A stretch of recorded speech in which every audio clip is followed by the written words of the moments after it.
భాగ్య ఈరోజు స్పెషల్ ఏంటి? టమాటా కొత్తిమీర పచ్చడి చూపిస్తారండి. అసలు టమాటా పచ్చడిని ఇష్టపడినోళ్ళు ఉంటారా అండి? నా స్టైల్‌లో ఎలా చేసుకుంటానో చూపిచ్చేస్తాను. ఫస్ట్ అయితే కొంచెం ధనియాలైతే వేయించుకున్నా.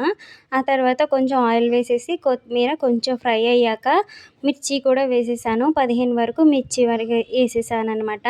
మేము కొంచెం ఘాటు ఎక్కువగానే తింటాము. అందుకనేసి నేను మిర్చి ఎక్కువ వేసుకున్నా. ఆ తర్వాత కొంచెం ఆయిల్ వేసేసి టమాటా ముక్కలు పండినవి తీసుకున్నా నేను.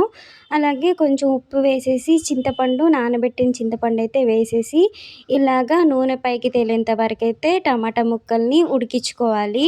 ఆ తర్వాత మిక్సీ జార్ తీసుకొని ఒక 4, 5 రెబ్బలు వెల్లుల్లిపాయ రెబ్బలు తీసుకొని జీలకర్ర, ధనియాలు వేసేసి మిక్సీ పట్టేసుకోవాలి.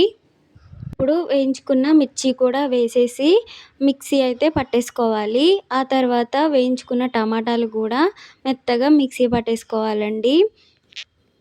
మిక్సీ పట్టుకున్న పచ్చడినైతే ఒక గిన్నెలోకి తీసుకొని సన్నగా తరుక్కున్న ఆనియన్స్ వేసేసి ఒకసారి అంతా కలిసేలాగా కలిపేసుకున్నా. ఇప్పుడు వేడి వేడిగా రైస్ వండానండి.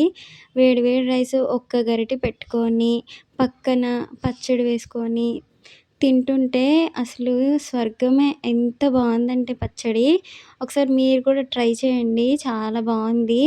నా వీడియో నచ్చితే సబ్స్క్రైబ్ చేసుకోండి. ఇంకా షేర్ కూడా చేయండి. అలాగే లైక్ కూడా చేయండి. బాయ్ మరి.